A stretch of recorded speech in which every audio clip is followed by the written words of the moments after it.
صلاحیت ہے۔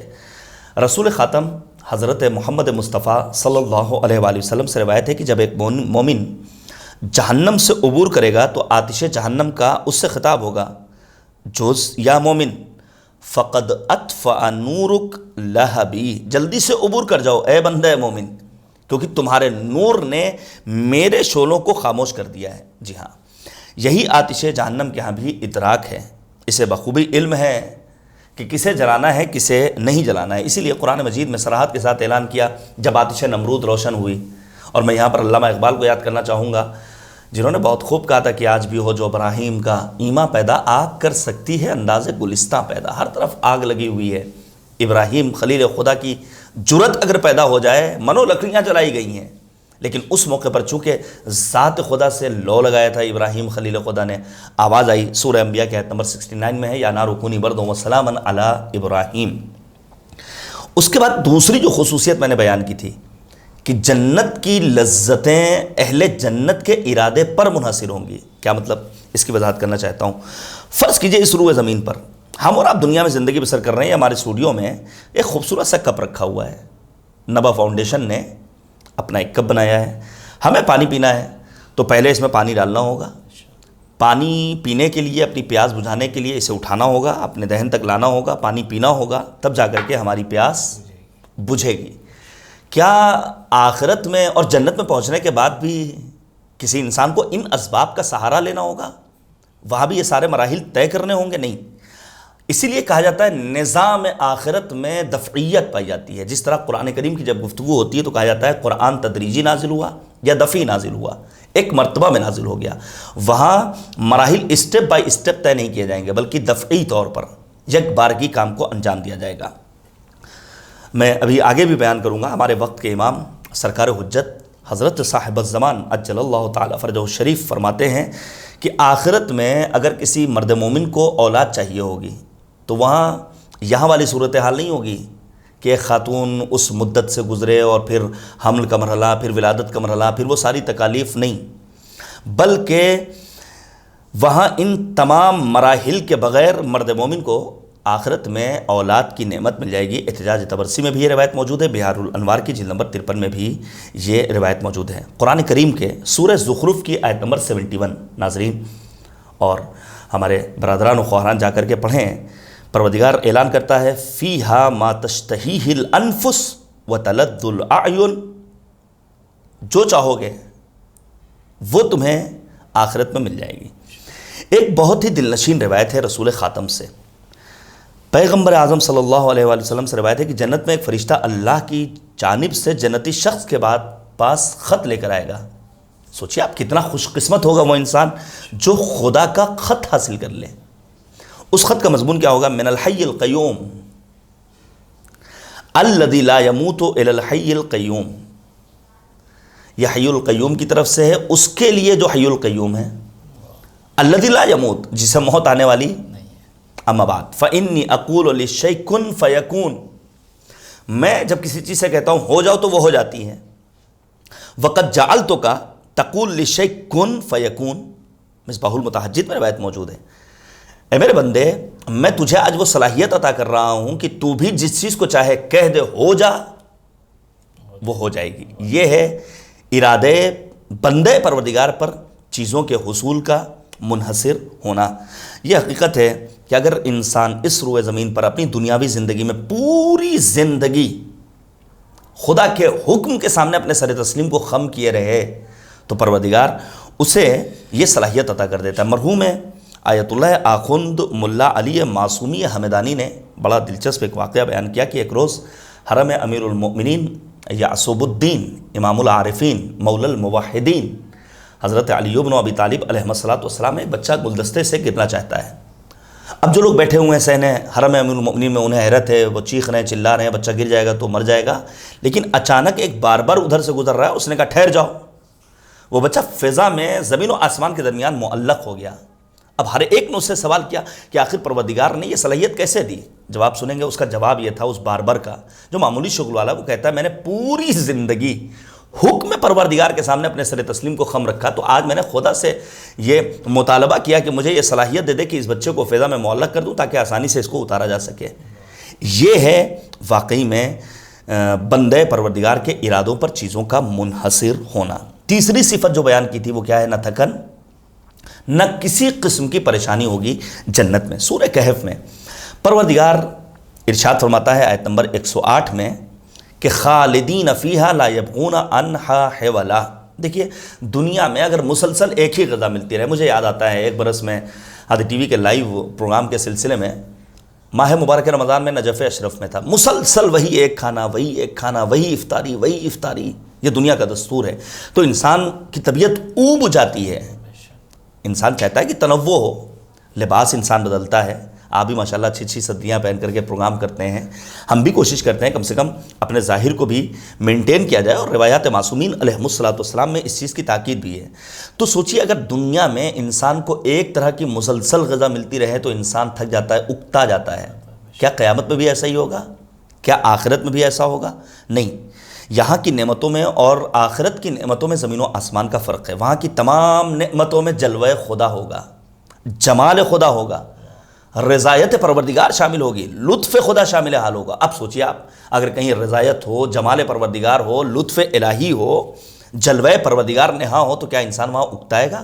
کیا انسان وہاں تھکن محسوس کرے گا؟ نہیں، بلکہ پروردگار کہتا ہے کہ قد احسن اللہ لہ رزقا۔ اب اگر کسی کا میزبان خدا کی ذات قرار پائے تو اسے تھکن کیسے محسوس ہو سکتی ہے؟ ہاں، اس کمال و جمال مطلق تک پہنچنے کے بعد انسان کو پھر کسی اور چیز کی ضرورت باقی نہیں بچتی ہے۔ چوتھی خصوصیت جو بیان کی تھی وہ کیا ہے؟ نہ رنج، نہ مصیبت، نہ آفت، نہ نقصان، نہ کسی طرح کی پریشانی۔ جنت میں کسی قسم کی پریشانی نہیں ہوگی، کسی طرح کی تھکن نہیں ہوگی، کسی طرح کی مصیبت نہیں ہوگی۔ سورہ فاطر میں اہل بہشت کی یہ گفتگو نقل ہوئی ہے، آیت نمبر 34 اور 35 کو سورہ فاطر کی پڑھیے گا۔ بسم اللہ الرحمن الرحیم۔ الحمدللہ الذی اذھب عنا الحزن ان ربنا لغفور شکور الذی احلنا دار المقامۃ من فضلہ لا یمسنا فیہا نصب ولا یمسنا فیہا لغوب۔ ثنائے کامل ہے اس اللہ کے لیے جس نے ہم سے غم کو دور کیا۔ یقیناً ہمارا رب بڑا معاف کرنے والا ہے، جس نے اپنے فضل سے ہمیں دائمی اقامت کی جگہ میں ٹھہرایا جہاں ہمیں نہ کوئی مشقت ہے نہ ہی تھکاوٹ ہمیں کوئی لاحق ہونے والی ہے۔ امام صادق علیہ السلام سے، چھٹے امام سے سوال ہوا کہ اگر کوئی خود تو جنت میں ہو لیکن اس کے ماں باپ، اس کے بھائی بہن، اس کی اولاد، اس کے اعزاء اور اقربا جنت میں نظر نہ آئے تو اس کا مطلب وہ عذاب پروردگار میں مبتلا ہیں، تب تو اسے مایوسی ہوگی، وہ مصیبت میں مبتلا ہوگا، اسے پریشانی ہوگی کہ آخر ہمارے ماں باپ کہاں ہیں، ہماری اولاد کہاں ہیں۔ اس موقع پر امام جعفر صادق علیہ السلام یہ فرماتے ہیں کہ انہم ینسون ذکرہم، اب انہیں ان کی یاد نہیں ستائے گی، وہ ان کی یاد سے غافل ہو جائیں گے، پروردگار ان کو ان کی یاد سے فراموشی کی منزلوں سے گزارے گا۔ اسی طرح ایک اور بہت مشہور و معروف بات ہے کہ جنت میں بوڑھوں کو داخلہ نہیں ملے گا۔ نبی خاتم حضرت محمد مصطفیٰ صلی اللہ علیہ وآلہ وسلم اپنی عزیز پھوپھی جناب صفیہ سے جنت کا تذکرہ بیان کرتے ہیں اور کہتے ہیں جنت کا تذکرہ جب بیان کیا اور وہاں کے صفات اور خصوصیات کا تذکرہ کیا، جناب صفیہ کے بارے میں ملتا ہے خوش ہوئی۔ نبی کہتے ہیں پھوپھی جان خوش نہ ہوئیے، جنت میں بوڑھوں کو جگہ، اب وہ افسردہ ہیں، پریشان ہوئی۔ اس موقع پر نبی خاتم کہتے ہیں آپ گھبرائیے مت، جنت میں ہر کسی کو جوان بنا کر کے جنت کے سپرد کیا جائے گا، بچہ بھی ہوگا جیسا کہ امام زمانہ نے فرمایا، بغیر کسی پریشانی کے، بغیر کسی اس علامت کے، اس مدت حمل کے کہ جس کا دنیا میں لوگوں نے مشاہدہ کیا ہوتا ہے۔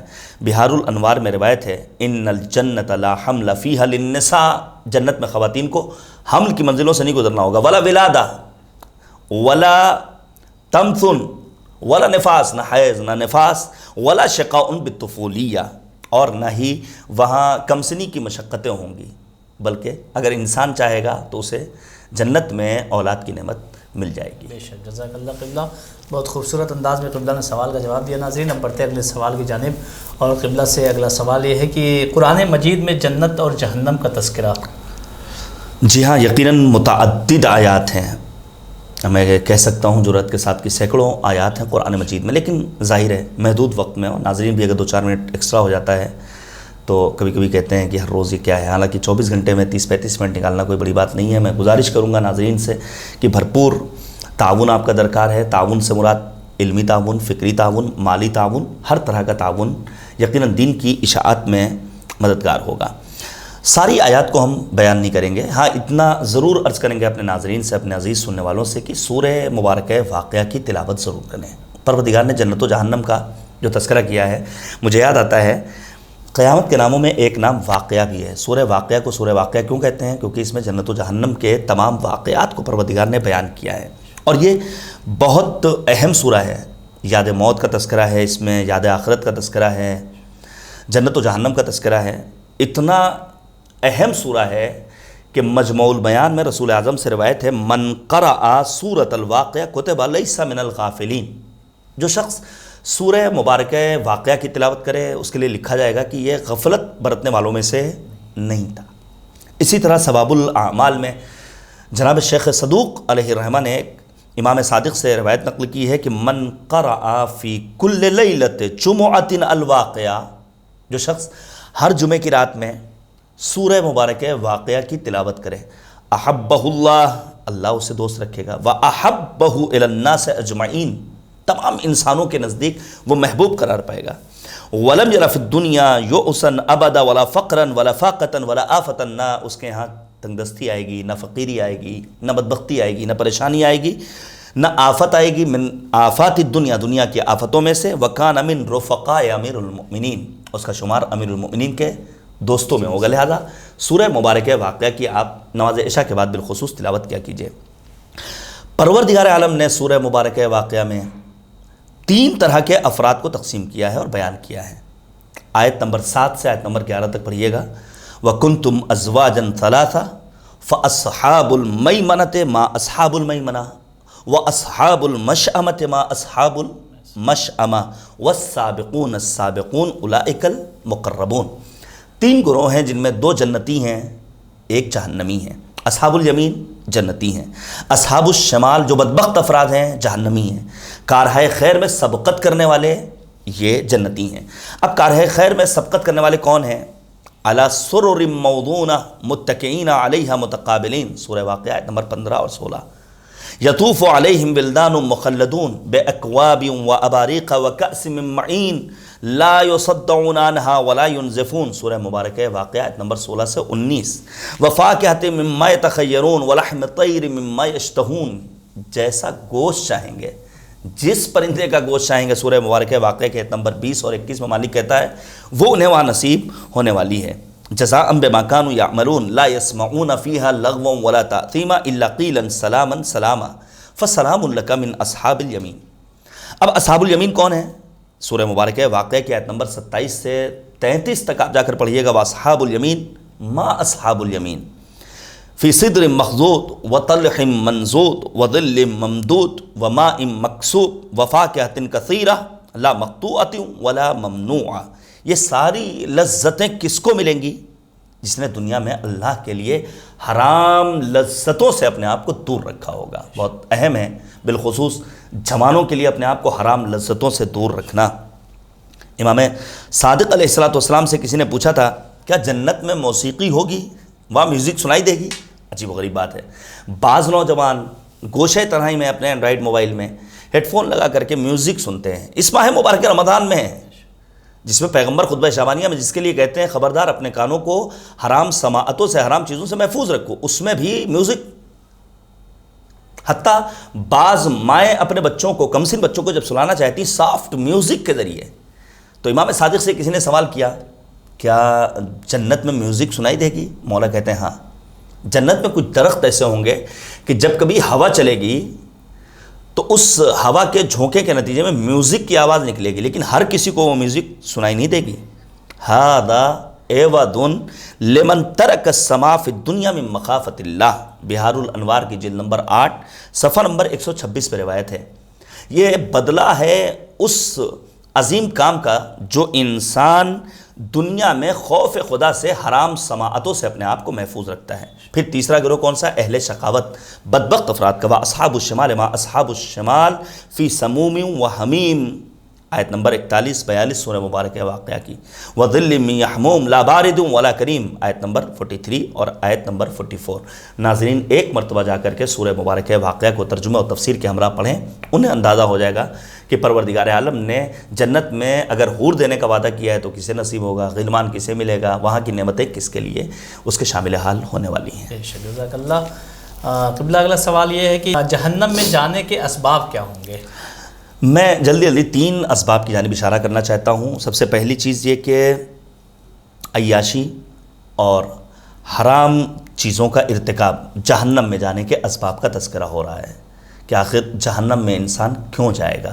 پہلی چیز، حرام چیزوں کا مرتکب جہنم میں جائے گا، گناہوں پر اصرار کرنے والا جہنم میں جائے گا، اسی طرح تکذیب آخرت کو جھٹلانے والا جہنم میں جائے گا۔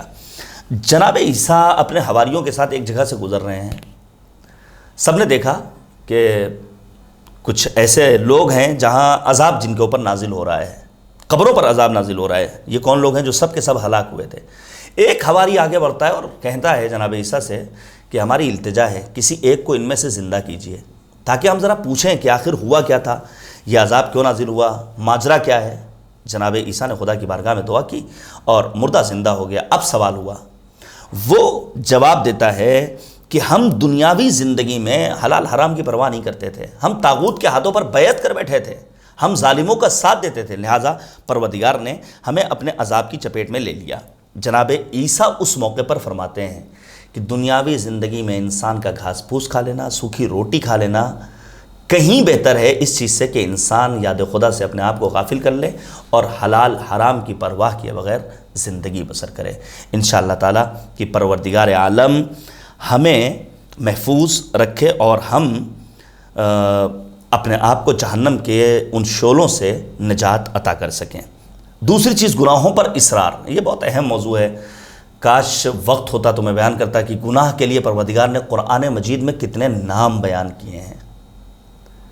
اثم، تعظیم، اثاما، ہند اور نہ جانے کس طرح کے نام قرآن مجید میں گناہ کے لیے۔ امام سجاد کی صحیفہ سجادیہ کو پڑھیے گا تو اندازہ ہوگا۔ پروردگار سورہ مبارکہ واقعہ کے آیت نمبر 46 میں کہتا ہے وَكَانُوا يُصِرُّونَ عَلَى الْحِنثِ الْعَظِيمِ۔ ہنس کہتے ہیں گناہ کو، ہنس العظیم گناہ کبیرہ، ان کا اصرار تھا گناہ کبیرہ۔ کون دیکھ رہا ہے؟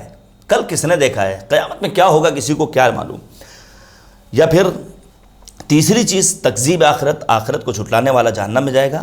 سورہ واقعہ کے آیت نمبر 47 پڑھیے گا وَكَانُوا يَقُولُونَ أَإِذَا مِتْنَا وَكُنَّا تُرَابًا وَإِذَامًا أَإِنَّا لَمَبْعُوثُونَ۔ نتیجہ کیا نکلا کہ انسان جنت میں الہی فضل سے داخل ہوگا۔ میں پھر سے تاکید کروں گا، انسان جو جنت میں جا رہا ہے فضل الہی اس کے شامل حال ہے، جبکہ جہنم میں انسان اپنے اعمال کی بنا پر جائے گا۔ وہاں الہی فضل یا الہی عدل نہیں، انسان کا اپنا عمل اسے جہنم تک لے کر جائے گا۔ مرحوم فیض کاشانی رضوان اللہ تعالیٰ علیہ تفسیر صافی میں نبی اکرم سے نقل کرتے ہیں کہ پیغمبر فرماتے ہیں والذی نفسی بیدہ، اس خدا کی قسم جس کے قبضہ قدرت میں میری جان ہے، ما من الناس احد يدخل الجنت بعملہ، جنت میں کوئی بھی انسان اپنے عمل کی بدولت داخل نہیں ہوگا۔ فقالو، سب نے دستے در جوڑ لیا اور نبی سے عرض کرتے ہیں ولا انت یا رسول اللہ، اے اللہ کے رسول کیا آپ بھی اپنے عمل کے سبب جنت میں داخل نہیں ہوں گے؟ اس موقع پر قال، نبی فرماتے ہیں ولا انا، میں بھی اپنے عمل کی وجہ سے جنت میں نہیں جاؤں گا، الا ان یتغمدنی اللہ برحمت منہ وفضل، مگر یہ کہ پروردگار کی رحمت اور فضل الہی میرے شامل حال ہو جائے تو یقیناً جنت میں جانے کا راستہ میرے لیے ہموار ہو جائے گا۔ بے شک، جزاک اللہ۔ ناظرین، بڑھتے اپنے اگلے اور آخری سوال کی جانب۔ قبلہ سے آخری سوال یہ ہے کہ جنت اور جہنم کے کتنے دروازے ہوں گے اور جنت کے دروازوں پہ کیا لکھا ہوگا؟ اللہ اکبر، یہ ایک ایسا سوال ہے کہ اس کے اوپر پوری کتاب لکھی جا سکتی ہے اور پورا اشرح پڑھا جا سکتا ہے، لیکن بہرحال جنت کے 8 دروازوں کا تذکرہ ہے، جہنم کے 7 دروازوں کا تذکرہ ہے، اور پھر بیشتر ابواب جنت کھلتے شہر قم میں ہیں، افتخار قم، رہین افتخار فاطمہ۔ چونکہ نبا فاؤنڈیشن اور یہ حوض علمیہ حضرت معصوم قم، لہذا میں نے یہ شعر پڑھ دیا تبرکاً۔ خدا مند کریم ہم سب کو ام المقدسہ پہنچنے کی توفیق تلاوت فرمائے۔ 8 دروازوں پر کیا لکھا ہوگا؟ بڑی طولانی روایت ہے اور میں بہت جلدی بیان کر دوں گا انشاءاللہ 4-5 منٹ میں۔ جناب جبرائیل امین نبی اعظم کے پاس آتے ہیں اور نبی اعظم سے جنت کے 8 دروازوں پر لکھی ہوئی عبارتوں کو پڑھنے کا مطالبہ کرتے ہیں۔ پہلا در لا الہ الا اللہ محمد الرسول اللہ علی ولی اللہ لکل شیء حیلہ وحیلۃ العیش اربع خصال، ہر چیز کا راستہ ہے اور عیش اور سکون اور اطمینان کے لیے جو راہیں ہیں وہ کیا ہیں؟ القناعہ، قناعت، وبذل الحق، حق کی راہ میں خرچ کرنا، وترک الحقد، کینے کو چھوڑنا، ومجالسۃ اہل الخیر، اہل الخیر کے ساتھ بیٹھنا۔ جنت کا دوسرا دروازہ کیا لکھا ہوگا؟ لا الہ الا اللہ محمد الرسول اللہ علی ولی اللہ لکل شیء حیلۃ وحیلۃ السرور فی الآخرہ اربع خصال، ہر چیز کا راستہ ہے، آخرت میں شادمانی اور خوشی حاصل کرنے کا راستہ چار چیزیں ہیں۔ مسح رؤوس الیتامى، یتیموں کے ساتھ پر دست شفقت پھیرنا، والتعطف علی الارامل، جن کا کوئی سرپرست نہیں ان کے ساتھ مہربانی سے پیش آنا، والسعی فی حوائج المؤمنین، مؤمنین کی حاجت براوری کے لیے کوشش کرنا، والتفقد للفقراء والمساکین، فقراء اور مساکین کے اوپر خرچ کرنا۔ تیسرا دروازہ کیا عبارت لکھی ہوگی؟ لا الہ الا اللہ محمد الرسول اللہ علی ولی اللہ لکل شیء حیلہ وحیلۃ الصحہ فی الدنیا اربع خصال، ہر چیز کی راہیں اور دنیا میں انسانی صحت کی چار راہیں ہیں، چار چیزیں ہیں۔ قلت الکلام، انسان کم بولے، وقلت المنام، کم سوئے، وقلت المشی، غلط جگہوں پر اپنے قدم نہ بڑھائے، وقلت الطعام، کم کھانا کھائے۔ چوتھا دروازہ لا الہ الا اللہ محمد الرسول اللہ علی ولی اللہ من کان یؤمن باللہ والیوم الآخر فلیکرم ضیفہ، جو شخص ذات خدا پر اور روز آخرت پر ایمان رکھتا ہو وہ اپنے مہمان کا احترام کرے، اس کی تکریم کرے۔ من کان یؤمن باللہ والیوم الآخر فلیکرم جارہ، جو یوم آخرت اور ذات خدا پر ایمان رکھتا ہو وہ اپنے پڑوسی کا احترام کرے۔ ومن کان یؤمن باللہ والیوم الآخر فلیکرم والدیہ، جو ذات خدا پر اور روز آخرت پر یقین رکھتا ہو وہ اپنے والدین کا احترام کرے۔ من کان یؤمن باللہ والیوم الآخر فلیقل خیرا او یسکت، جو ذات خدا پر روز آخرت پر یقین رکھتا ہو وہ ہمیشہ سچ بولے، اچھا بولے یا خاموش رہے۔ پانچواں دروازہ لا الہ الا اللہ محمد الرسول اللہ علی ولی اللہ من اراد ان لا یظلم فلا یظلم، جو یہ چاہتا ہے کہ اس کے اوپر ظلم نہ ہو وہ بھی ظلم نہ کرے۔ ومن اراد ان لا یشتم فلا یشتم، جو یہ چاہتا ہے اسے برا نہ کہا جائے وہ بھی برا نہ کہے۔ ومن اراد ان لا یذل، کہ اسے ذلیل نہ کیا جائے، فلا یضل، وہ بھی کسی دوسرے کو حقیر نگاہوں سے نہ دیکھے۔ ومن اراد ان یستمسک بالعروۃ الوثقی فی الدنیا والآخرہ، جو یہ چاہتا ہے کہ دنیا اور آخرت میں عروۃ الوثقی سے متمسک رہے، فلیقل لا الہ الا اللہ محمد الرسول اللہ علی ولی اللہ، جو یہ چاہتا ہے دنیا اور آخرت میں عروۃ الوثقی سے متمسک رہے وہ کہتا رہے لا الہ الا اللہ محمد الرسول اللہ علی ولی اللہ۔ چھٹا دروازہ لا الہ الا اللہ محمد الرسول اللہ علی ولی اللہ من اراد ان یکون قبرہ وسیعا فصیحا فلیبن المساجد، جو یہ چاہتا ہے کہ اس کی قبر وسیع ہو، عریض ہو، وہ مساجد بنائے۔ ومن اراد ان لا تأکلہ الدیدان تحت الارض، جو یہ چاہتا ہے کہ زمین کے نیچے کے کیڑے اور جانور اسے نہ کھائیں، فلیسکن المساجد، مساجد میں جا کر کے قیام کرے۔ ومن احب ان یکون طریا مطرا، تر و تازہ رہے، لا یبکا، گریہ ازاری نہ کرے، فلیکنس المساجد، مساجد میں جھاڑو لگائے۔ ومن احب ان یری موضعہ فی الجنہ، جو یہ چاہتا ہے کہ وہ جنت میں اپنے گھر کو دیکھ لے کہ کہاں پر اس کا قیام ہوگا، فلیکس المساجد بالبسط، وہاں پر فرش بچھائے مساجد میں تاکہ مساجد میں آنے والوں کے بیٹھنے کا معقول انتظام ہو سکے۔ چھٹا دروازہ ختم ہو گیا۔ ساتواں دروازہ کیا لکھا ہوگا؟ لا الہ الا اللہ محمد الرسول اللہ علی ولی اللہ بیاض القلب فی اربع خصال، دل کی سفیدی چار خصلتوں میں پنہا ہے۔ عیادت المریض، مریضوں کی عیادت، واتباع الجنائز، تشیع جنازہ، وشراء الاکفان، کفن کا خریدنا، ورد القرض، قرض کا ادا کرنا۔ آٹھواں دروازہ جنت کا جو آخری دروازہ ہوگا وہاں پر لکھا ہوگا لا الہ الا اللہ محمد الرسول اللہ علی ولی اللہ من اراد الدخول من هذه الابواب، جو ان دروازوں سے داخل ہونا چاہتا ہے، فلیتمسک باربع خصال، وہ 4 صفات اپنے اندر پیدا کر لے، السخا، جود و سخا، وحسن الخلق، اچھا اخلاق، والصدقہ، صدقہ و خیرات، والکف عن اذی عباد اللہ تعالیٰ، اور بندگان خدا کو اذیت نہ پہنچائے۔ رب کریم کی بارگاہ میں ان آخری لحظات میں، آج کے اس پروگرام میں جو ہمارا آخری پروگرام ہے، یہی دعا ہے کہ خدایا ہماری اس کوشش، اس ادنا سی کاوش کو اپنی بارگاہ میں شرف قبولیت مرحمت فرما۔ واقعی میں ایک نہایت ہی اہم موضوع اور عرق ریزی کے ساتھ ہم جیسے طلاب ان مطالب کو آپ کے حضور پیش کرتے ہیں، صرف کس لیے؟ تاکہ دین فہمی کا شعور سماج میں پیدا ہو سکے۔ میں گزارش کروں گا دام درم قدم سخن نبا فاؤنڈیشن کا اور دیگر تمام دینی اداروں کا آپ تعاون کرتے رہیں، چونکہ اس سے آپ جڑے ہوئے ہیں، لہٰذا اس سلسلے میں آپ کا مدد کرنا یقیناً خدا کی نگاہ میں قابل مدح و ثنا بھی ہوگا اور قابل تعریف بھی اور قابل قبول بھی ہوگا۔ اسی طرح دیگر جو دروس ہیں اس میں بھی شریک ہوں، اور جو آئندہ پروگرامز ان کے آپ تک پہنچنے والے ہیں اس میں بھی دلچسپی کے ساتھ آپ اپنی زندگی کے وقت کو نکال کر کے جوائن کریں، تاکہ امام کے آنے کی راہیں ہموار ہو سکیں۔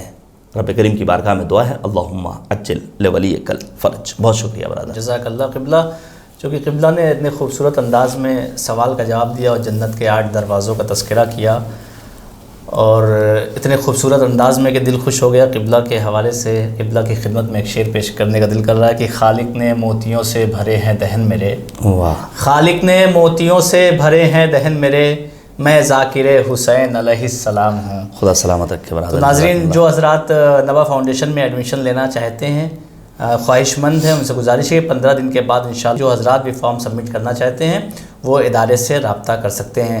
آج قبلہ کے ساتھ ہماری یہ آخری گفتگو، انشاءاللہ پھر ملاقات ہوگی، حیات رہی تو، تب تک کے لیے ہمیں اجازت دیے۔ خدا حافظ، والسلام علیکم ورحمۃ اللہ وبرکاتہ۔